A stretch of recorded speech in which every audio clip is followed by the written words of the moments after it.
and also people who have tried, and also they have they've given up when it comes to whatever they're trying to launch. It could be a business, it could be a dream, it could be a vision that they had, and we said you might be one of those people, and you are listening right now, and you have said, I've tried this, Mr. KUD. I've also, done everything. I've also invested. And some of you, you said, I don't even have anything. I don't even know where to start. But you don't want to go anywhere, because this is where it's going to be interesting. And we are sharing that part because we have one of those people right here who shared their story. And I'm going to share it right now. And their name is Elias. Let's just call him Elias. He's not a real person.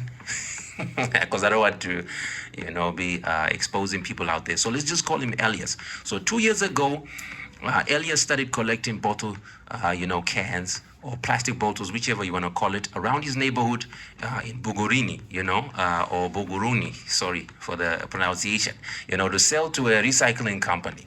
So the first 3 months, slow, painful, people laughed at him, because obviously if you're collecting cans, people, they will laugh at you. He pushed through anyway. First 3 months, it wasn't really easy. Then the recycling company he was selling to change their prices without warning. And also his profit margin got cut in half overnight, and he quit just like that. No plan B, no adjustment, just done, So here's what I want to say to Elias, because Elias has gone through a lot. He has gone through challenges, and this is what he has encountered. So what is my encouragement to Elias, and to anyone listening who has been exactly there? Quitting after one hard season doesn't mean the idea was bad, because a lot of times when we go through a situation, we think that because something has failed, it wasn't really meant for me, or this is not working, so I need to jump on into something else. So you have to understand that quitting after one season doesn't mean that the idea was bad. It just means that the first version of your plan met reality. Because when reality now starts kicking in, you face challenges, and reality always edits your first plan. Simply meaning that the question isn't, did it get hard? It's, what did you change after it got hard? What did you change after it got hard? Because at the end of the day, even when things get hard, you need to have, the resilience. You need to have the boldness and the confidence. And if you have a vision, if you're going, let's just say you are driving, you're going to Ifakara. Just because you meet police along the way, that doesn't mean you have to turn back and come back to Dar es Salaam. That's a challenge. That's a reality that you met on the road. But you need to continue. And also, at the end of the day, what you do is what's important more than what you met. So it's not the problem that is the issue, it's the reaction part of it. So your reaction is the one that will determine whether you are going to reach your goal or you are not. So that's my encouragement to Elias. And also we have number 2, the mom at home with ideas on pause. She has been baking, or she has been doing whatever, and she said, I've tried it, and here I am. I'm seeing like nothing is really happening.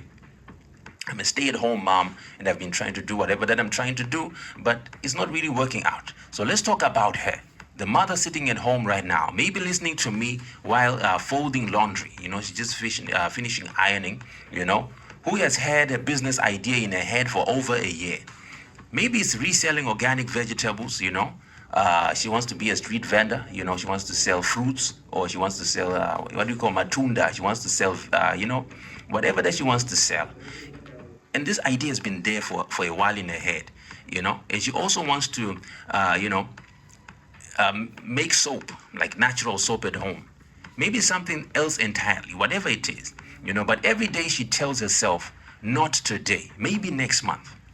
And then tomorrow comes, she says, maybe not today, maybe next month. The next month comes, she says, maybe not this month, maybe tomorrow. Maybe when the kids are a bit older, maybe when I have more capital. That's always in her mind. But the question will be, what do we do with this woman? If it was you, what were you going to do? How are you going to advise? Maybe it's your mom. Maybe it's your aunt. Maybe it's your grandmother. How are you going to advise them? This is how I simply advise them. Mama, I'm not going to lecture you, I promise. I just want to ask you one honest question. What is the smallest, cheapest version of that idea you could try this week? Try it. What is the smallest one? You know, we said baby steps is not a problem. You know, taking that first step is not, supposed to be a problem. So just challenge yourself. What is that one thing that you say, I can try this week? Not the big version. The smallest thing that you can try, even today, even tomorrow. The smallest one. The tiny, almost embarrassing version where people say, nah, you are doing that. Do you think it's going to work? Try that one. You know, because procrastination usually isn't laziness. No. When people procrastinate, it's not that they are lazy. It's fear. They are afraid. And it's wearing a very convincing disguise. It's like you are wearing a disguise of failure. You are afraid to fail. I'm afraid I'm going to fail if I start doing this thing. So you are convincing yourself by procrastinating every time, shifting the goalpost. I don't think I'm ready. So you are disguising it by pushing the date. And by pushing the date, what is it doing? Fear is not doing it wrong. It's not like you are doing the thing wrong. It is just that you are afraid to fail. You are afraid of failing. And if you are afraid of failing, you will never start anything. So my encouragement to you is just start with that one small thing that's even embarrassing to yourself, even to the people. Because once you take that first step, you will conquer that fear to make you or encourage you to do step number 2 or take step number 2. It's like a baby trying to walk. The more they walk and take the step, it's like, oh, so this is really cool. I can walk, I can take another step. And the more they do it, they'll see themselves running. But if they fear that they're going to fall, they'll never walk. They'll always be crawling. So that is the same thing when it comes to procrastination. It's the fear of failing. So that's my encouragement to you, Mama. And I hope that you take that step. So if you're listening to me right now, make sure you are not afraid, but you are taking a bold step. And you are also conquering your fears by trying that small thing, no matter how embarrassing it is. And I'm going to close with number 3. Number 3, that person who is tired of how I made it posts. Every time when you go on social media, people are looking at, I made it. Oh, they have $1 million car parked outside. They have a house that is parked outside. Or maybe they were doing Forex. They were trading. And they're telling you the good side of it. They never tell you the downside of it. They never show you the struggle. They never show you, the days when they were crying and tears were falling from their eyes. They never show you that. They always show you, I made it. The pictures, they're on vacation, you even seeing it, you are jealous. You are saying, oh, I want to be like that.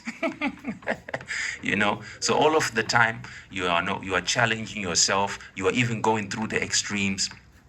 And people are doing a lot of things. Some people are even stealing. Some people are even, even cheating their partners because they are looking at their friends and they are thinking they are making it. Why? Because of the pressure of social media of how I made it. So this is the person that I want to talk to. You are tired of how I made it post. And finally, this is the person that we are just reaching out to right now. So you are scrolling Instagram right now, tired and so tired of seeing people post their success with zero explanation of the process. One day someone has nothing. Next post, they're unveiling a shop. They have a car. They have launched an event, And there's the silent, invisible, middle, process. They don't even show you all of these things. They don't show you, but they show you the after effects. They show you the results. The failed supplies, they don't show you. The nice doing numbers at the kitchen table, they don't show you. The family members who doubted them, they don't show you. So what do we say about that? If that's you, I hear you. And I want to challenge you differently today. Instead of just consuming somebody else's highlight or somebody's reel or, whatever somebody's doing, start documenting your process publicly. You yourself, the messy parts included. Post the boring Tuesday, not just the grand opening. Because someone out there needs to see the real time or the timeline of the things that you have went through, not the fairy tale version. Be the first one to start. If everyone is doing that and you are tired of it, be the first one to show people the real process. It all begins with you. And just by that, you will now see that you have inspired somebody who has been saying, I am tired of seeing the after effects and the results.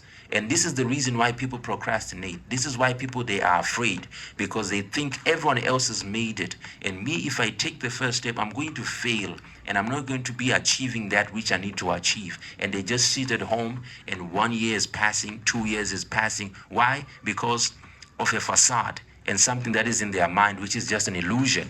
And whilst if they could have started, they could have changed their lives and taken that first step and making sure that their tomorrow is better. So send me a message right now, 0758 555 000, 0758 555 000, plus 255 from outside Tanzania, which is one of these three people sound the most like you today. If it's you, the one who gave up, the one who's postponing, or the one who's tired of the highlight reel, let us know what is happening. Please send those messages. Let them keep on coming.